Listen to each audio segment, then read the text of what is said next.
Hey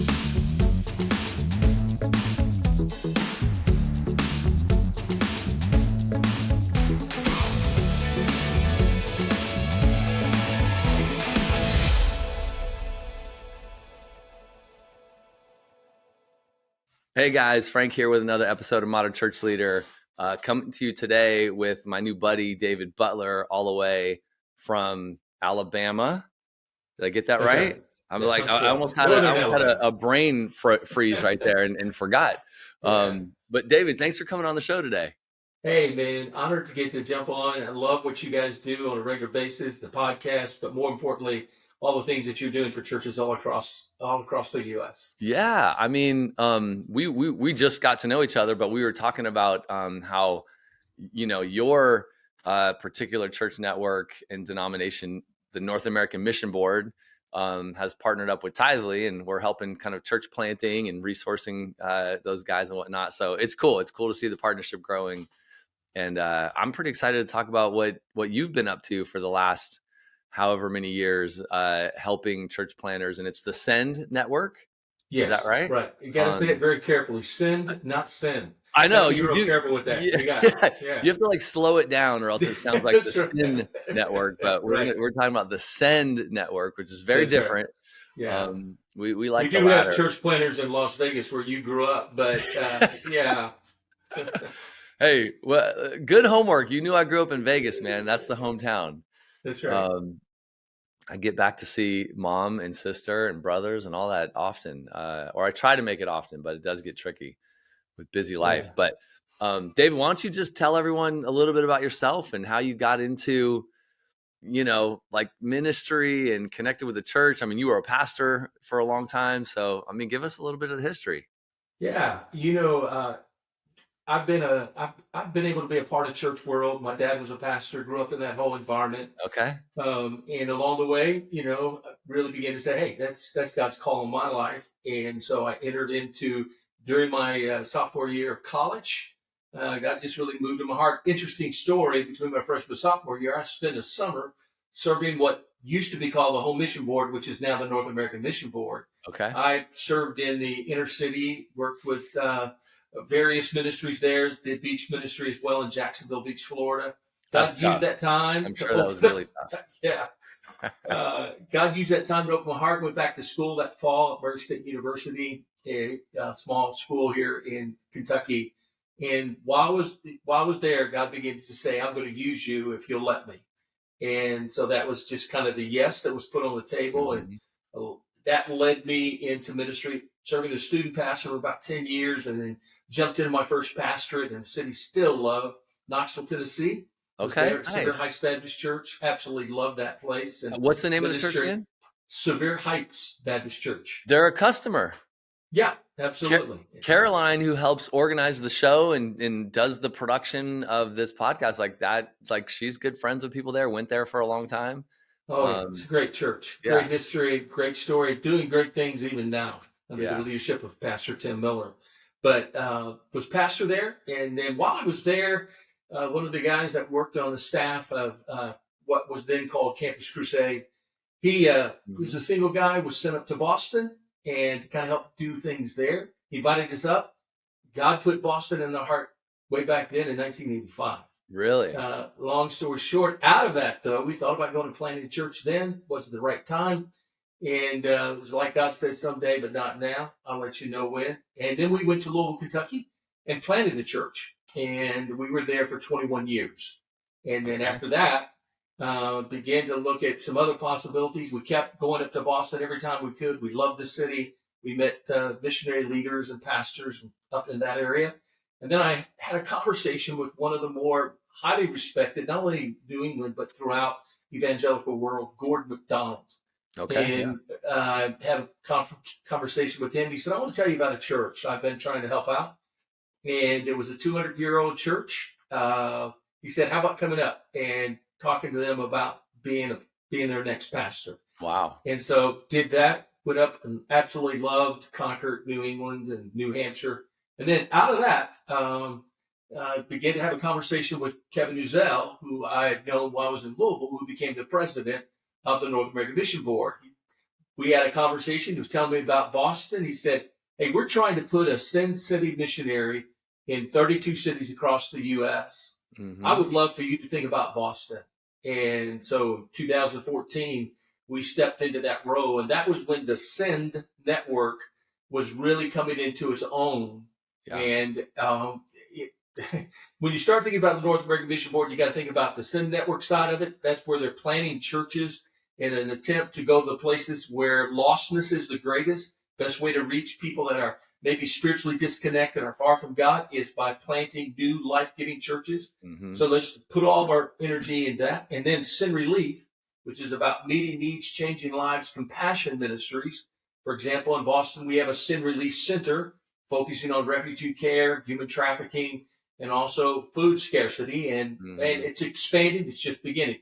Those two work together in a city to make sure they are able to share the gospel. Yeah. So the ultimate goal is to make Christ known in all those places where perhaps he's never known, or people have a distorted understanding of who Jesus is. Right.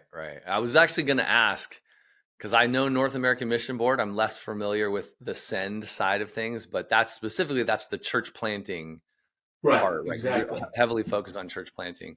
What was church planting, because you planted a church way back and pastored that for 20 years plus. Like, how did that start? Like, how did you decide to plant a church, and did that lead to kind of your passion for church planting? Well, it's kind of crazy. And while I was in Knoxville, begin to realize, there are churches all over the South. For example, here in the state of Alabama, where I live, there are 3,500 Southern Baptist churches in our tribe alone. Wow. In a state of 5 million. But in Boston, in a greater Boston of 5.8 million people, we have 70 plus churches in our tribe. So you start putting that in context, and you start saying, where can I invest my life where the need is the greatest? And God had put Boston on our heart. We fell in love with it. Thought we might go plant a church there back in 1985 when we visited it. But again, and so that's what kind of drew me into it. And then we went to Louisville, and there was not a whole lot of talk about church planting at that particular point in time.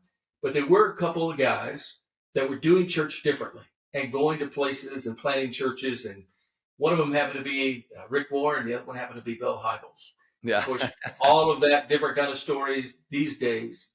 It's sad in a lot of ways. But that influence of saying, how about, creating a church for people who aren't there, who don't come, for people that are far from God.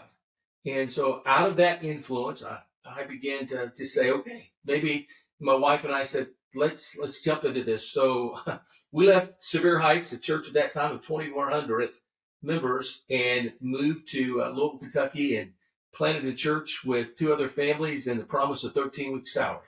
And we jumped right in, and then we're there for 21 years. Right. Learned a ton. I often said if I were to ever write a book on church planting, it would be not so much the purpose-driven church, but the mistake-driven church. Because I made every kind of mistake that you can possibly make. Why not, or how not to make all the mistakes I did when planting a church. It prepared me to be a Sin City missionary, to say, hey, guys, let me tell you, I've been down the road, I've come back, tell you a few things I learned along the way. Yeah. I mean, look, church planting, I've never planted a church. I've been involved in church for a long time, but never been on the planting side. But I did start a company. And, I think there's similarities to like starting a business and starting a church. Like, it's new and there's no promise of, the future. You don't know how you're going to get paid. You're trying to get employees or volunteers. Like, there's lots of stuff that, especially in the early days, that is, it's just labor of love kind of work, right? I mean, you had 3 months of pay, right? Or maybe a little over 3 months. And, then you're like, well, I'm going to go get a job at Starbucks to make sure I can keep paying the bills. And that's still happening. And one of the great things I had of those two families, one of the men told me, he and his wife said, we'll sell our business if we have to make sure this church makes it. Wow.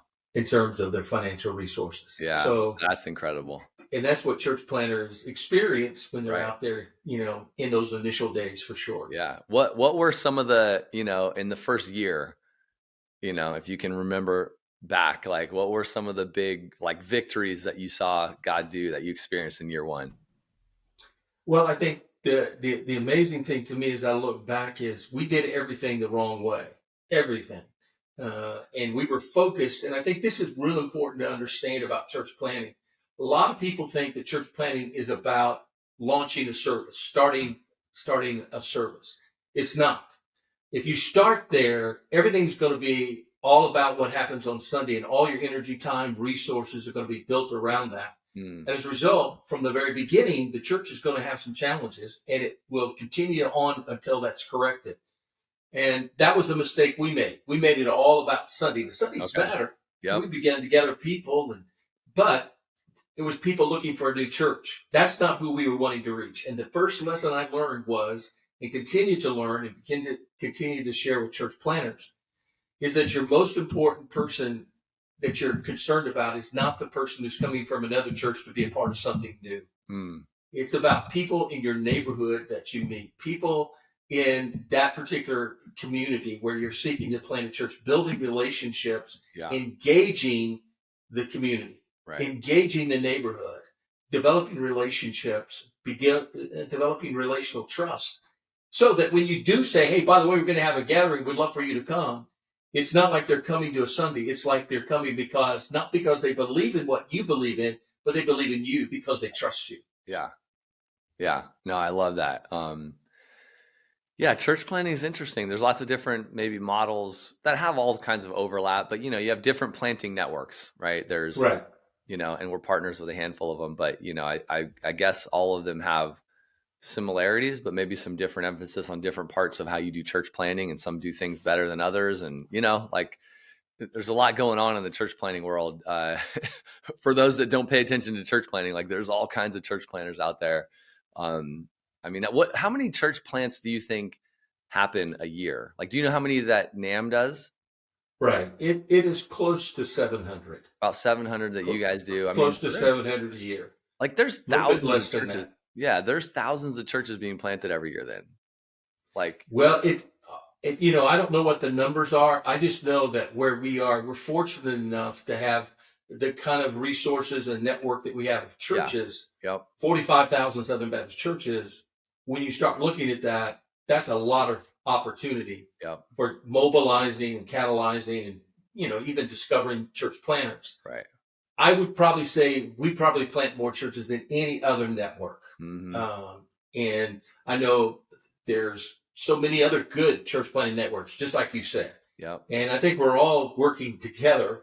I know we are in Boston. The only thing going in Boston is not us. There's a lot of other good, really good, gospel-centered, life-giving church plants and church planting networks happening in the city of Boston. Yeah.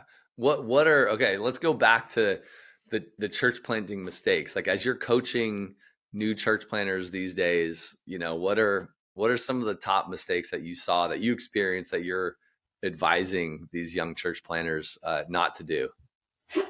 I would encourage them to not come in with high expectations. There's a difference between expectations and expectancy. And I think a lot of times they come in with expectations, other people's expectations, their own, and then discouragement and disappointment because in that first year, you don't have 300 people that showed up. You had 32 people that showed up on a regular basis. Right. And so your focus, the expectations versus expectancy, leaning in and saying, God, I don't know where you're going to take this thing. I don't know what you're going to do, but I'm confident that you put a call on my life. So I'm confident in what you're going to be up to, and I'm going to trust you as we just kind of move forward with bold faith. Mm-hmm. So I think there's a big difference between expectations, other people's, your own, what you do with comparison. But the most important thing I tell them more than anything else is absolutely love your city. You love your city. And that may seem like that's so simple, but we'd have potential and prospective church planners come to visit Boston and say, God really put Boston on my heart. I want to come plant a church here. It's so lost. The culture's so, decadent. I want to come here. And we always tell them, no, you don't need to come here. Right. Because we want you to come, fall in love with the city, fall in love with the people, fall in love with the culture, and not be a part of the culture only in the sense that you're going to want to know the people so that you can help come alongside and Right. share the gospel in the context of that culture. So I tell them that, lower, get rid of expectations, lean in with, get to know the culture, love the city. I also tell them, make sure that when you're coming, that you're not coming with the idea you're going to see how this works, and if it doesn't work, you can always go do something else. Right. That you're not coming to plant a church, you're coming to plant your life. And if you don't want to be buried here, don't come here. Right. Yeah. Interesting. Yeah. No back door, no way out kind of thing. Right. And Yeah. because church planting, it's hard. My first year, just like a lot of church planters, there's an adrenaline rush. It's exciting. Mm-hmm. And then year 2, you hit a wall. Really? And if you don't understand that, and if you don't go into it with that understanding, you're going to be disoriented. And then also you'll start letting somebody else hijack the vision in order to keep people coming. One of the great things that we're having right now, the Sin Network is led by Vance Pittman, who's a church planter in Vegas at Hope Church. Come on. And one of the things that Vance has really helped us to do is to move from starting the church, making disciples, engaging the city. He's flipped it. He said, let's engage the city, then let's make disciples, and let's plant out of the harvest, and then let's start a church. And I think that's going to be a real game changer for us at Sin Network and the churches that we plant. Yeah. And I wish I'd heard that as a church planter when I first started back in 1987. What do you think? I mean, I'd love to hear the church planting kind of model that the Sin Network kind of goes, how does it work? How does somebody become a church planter? How do you train them? All that kind of stuff. But maybe packed into that, like, how is church planting today different than when you planted a church? Well, the very easy answer that there were no resources. There was little training at all. Yeah. Today, if you don't take advantage, there's so much opportunity to learn and prepare yourself today. We have a podcast called newchurches.com. You go onto that, in the podcast, everything you would need to know and understand about church planting is there. And it's offered in resources at no cost. Right. So the training that I had was zero, what I learned along the way. That's why I made so many mistakes. And then with today, the resources are there, and the opportunities to have really hands-on, life-on-life training and coaching. The North American Mission Board goes above and beyond to make sure that every planter has coaching, has training. They're constantly being developed. They're constantly being cared for. And that's built into our church planter pathway. Right.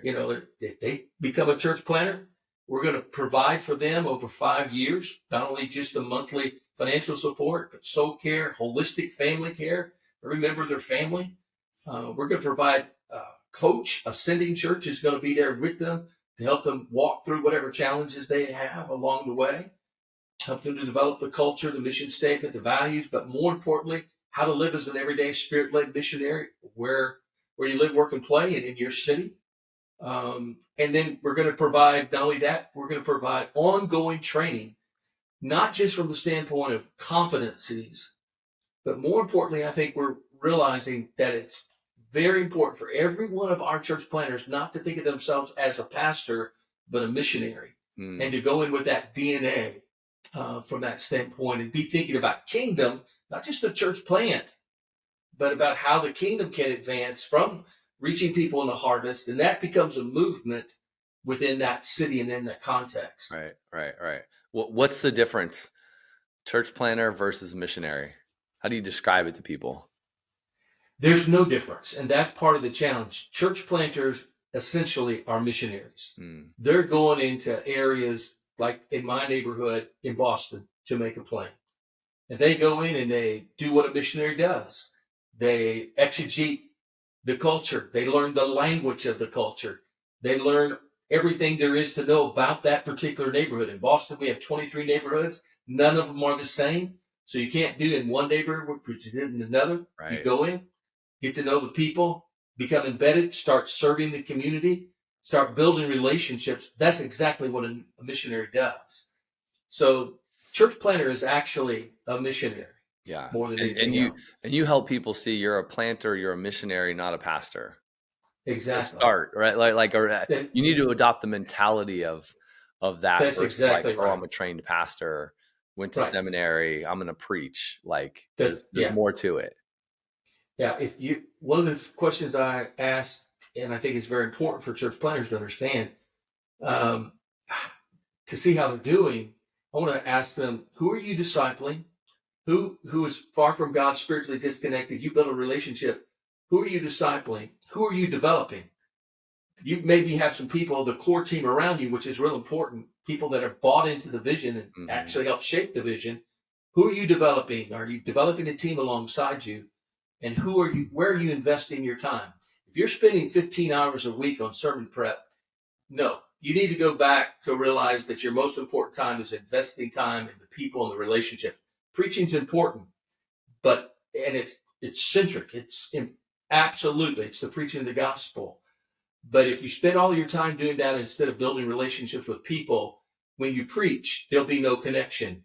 Because preaching is about exegeting the culture as well as the scripture Right. and building a bridge between the two. Yeah. Yeah. Being able to apply it to that, those people that live there going through what they're going through and living that life, so That's that right. totally makes sense.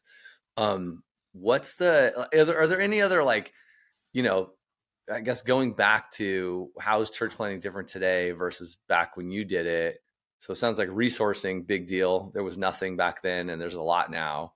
Is there anything else that church planners are facing that's just fundamentally different, about planting a church? Like they have lots of help, but they're planting it in kind of a different era, if you will. So I'm just thinking of culturally, politically, like all the things going on. Like, is that stuff that you're seeing church planners have to face in a different way? Well, and again, I don't think people are opposed to the gospel. Um, they just don't care. It's Mm. not on the scale of relevance.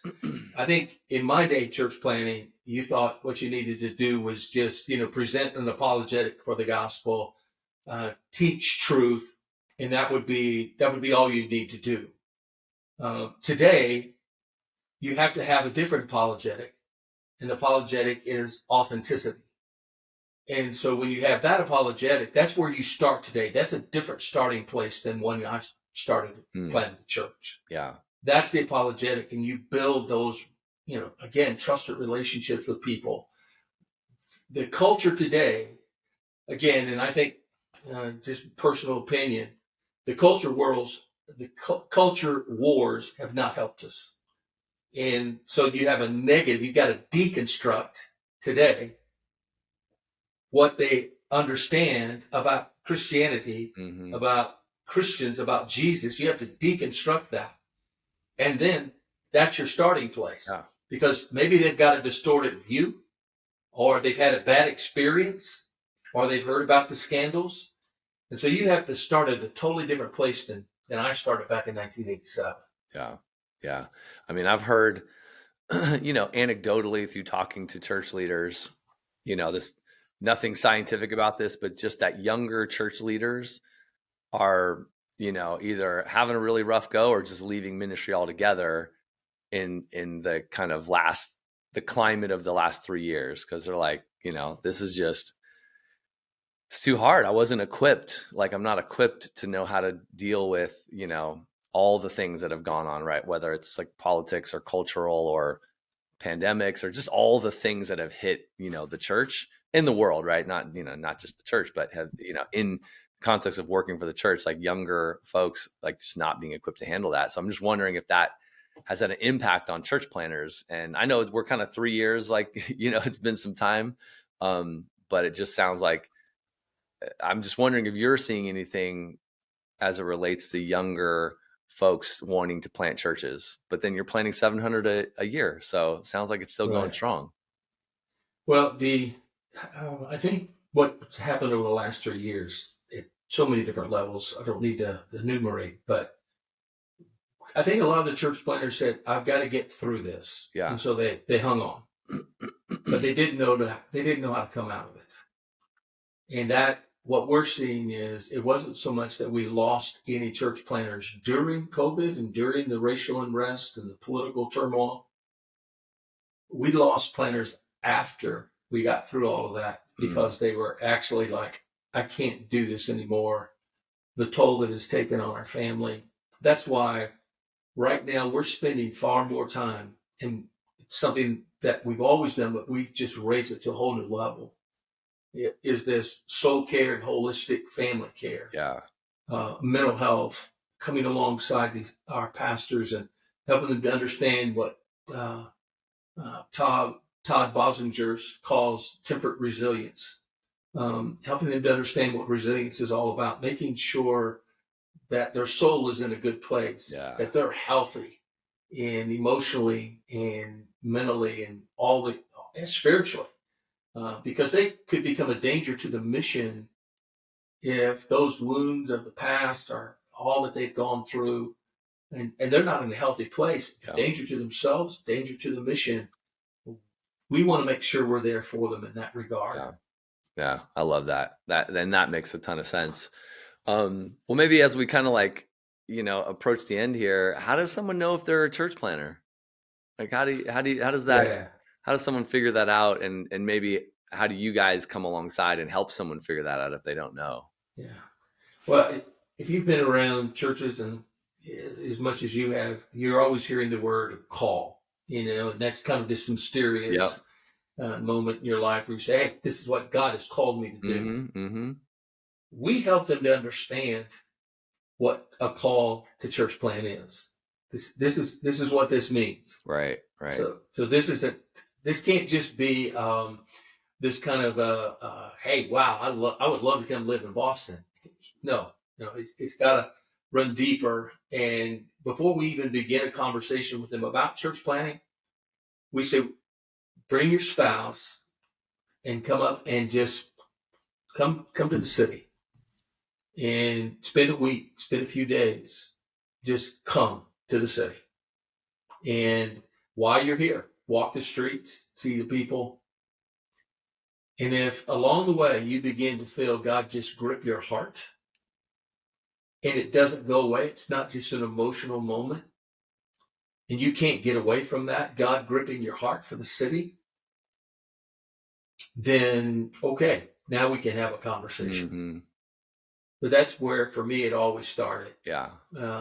Come walk the streets. We're not going to have conversation. We're not even talk about church planning. Just come walk the streets. That's how God moved in my heart for Boston.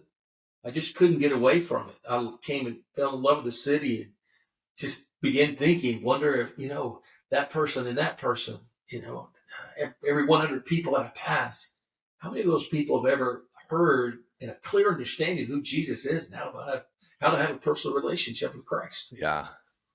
Yeah. So it's got to grip your heart. You got to be, what breaks your heart? If the city doesn't break your heart, you don't love the city. I mentioned that earlier. That's where it all starts. That's that grip of call. Yeah. Yeah. I love that. Yeah. Help them process that a little bit. Do you guys do I've heard other planting networks doing kind of the assessment. So they get into like a cohort, a group of other planters. And then there's a whole process around, the assessment that you go through as a couple. And then you get paired up with the mentor and just, you talked about it a little bit, but maybe elaborate on okay, someone's in, how does the Send network kind of work all the way to the point of actually planting the church and the church launching? Yeah. Glad you asked that question because it's very important. We have a very robust assessment process that they're constantly looking at, and it has all kinds of measurables, both for the husband and as well as the wife. They do 360 interviews. They're trying to gauge as much as they can, and they do a lot of what they call pre-assessment work, which helps the assessment team to kind of get a profile for them. Right. Then they come to a 2-day assessment retreat in which they go through 2 days almost solid of sitting down with assessors, skilled, whether it be a church planner or whether it be a skilled counselor, and they go through that for 2 days. And then that assessment team comes together and they say, here's what we sense. And then that assessment team together says, we feel like they need to move forward, or they may say no. We feel like there's a few things that we picked up along the way. There needs to be some further development here. Here's the development plan for them. And then they can come back and be reassessed. And then some, they go, we believe God's got a call in your life, but we just don't believe it's church planning. Right. And so they go through that assessment process. And I think this is important for you and even the listeners to understand. Church planning doesn't begin at assessment. It begins back here, almost like an intern in the medical world. They're checking out whether or not they really have what it takes. Yeah, right. And they're not ready to do surgery. Then they go through the boards and they say, yeah, that's what I want to do. And then they become a resident. And that's when they learn how to do the surgery. Right. And they have a surgeon that is guiding them all the way. Same thing in church planning. Yeah, I love On that. the front end, let's find out if they have the DNA of an everyday spirit-led missionary. Let's see what they're doing in their own personal life. Let's invite them to the city. Tell them to maybe get a part-time job, become a part of one of our church plants. Just get that into there, and then we can see, yeah, this is what I'm called to do. Then we'll take them through the assessment. And then on the other side of assessment is that year-long plus residency, in which they'll learn how to do surgery. They'll learn how to plant a church. And all along the way, NAM is in that process, providing, caring, coaching, coming alongside, and creating a real sense of community. One of my favorite memories of being the Sin City missionary in Boston was right before COVID. We had a big family event for all of our church planners and their kids. Over 275 people. We took over this area where you could go in. It was a trampoline park, and the whole night, and to watch after 7 years this deep sense of community where they knew and loved each other, and they weren't competing. They were saying, how can I help you, and how can you help me? And that's one of the most beautiful things about what's happening in Boston. Mm-hmm. The church planners there don't compete. They collaborate. Right. How can we be a part of what God's doing at your church? How can we support you? Yeah, I love that. Well, man, this has been awesome. Where can, like, if someone's listening and they want to learn more about NAM and the Send Network and they're thinking church planning, like, where do they go? They go to namb.net/church planning. And NAM stands for North American Mission Board. Mission Board, right? Yes, so right. nam.net/ or backslash or one of those slashes. Yes, right. Church planning. Church planning. I love it. Well, this has been cool. I got a couple quick questions I want to ask you on the way out, because I'm always interested in people's answers. What's a book that you read that you just feel like everybody needs to read? There's several that come to mind. I love to keep learning, but there's a classic I would encourage every pastor, everybody in ministry, every church planner to read. It's called Ordering Your Private World by Gordon MacDonald. Get the third edition. There's been over 1 million copies that have been distributed. It's just the kind of teaching and help, sage wisdom that really will build a strong foundation for you in terms of your own personal life and personal world. Yeah. Ordering Your Private World by Gordon MacDonald. I love that. Okay. What's a podcast that you're listening to right now? Other than Modern Church Leader, of course. But, one that I listen to is called The Rule of Life, and it's with John Mark Comer. Okay. And I just really enjoy that. That's one of about 15 or 20 that I've got on my podcast library. But I love it. The Rule of Life by with John Mark Comer. Yeah, he's come up a few times, so I think that's a fan favorite right there. Well, this has been awesome. Grateful for you guys at NAM and all the church planning you guys are doing. Grateful for the partnership we have with you guys. If there's anybody that is out there that is a church planner, we give away all the Tithely tools free for, at least a year. Maybe it's 2. I forget what the partnership looks like exactly, but we try to come alongside you guys and resource the churches that are planting. So really grateful for our partnership too. Well, thank you for what you're doing there. Church planners are my heroes. They're the story of what God's doing through our tribe. I love our leadership. I'm so grateful for Kevin Nizell and Vance and the others. And guys like you help them be able to, move, see the kingdom advance and the gospel shared. Yeah. Love it. Life Love it. transformed. Thanks, man. You're a big part of it. Yeah. Thanks, David. And thanks everybody for tuning in today. We will catch you next week on another episode of Modern Church Leader. Bye-bye.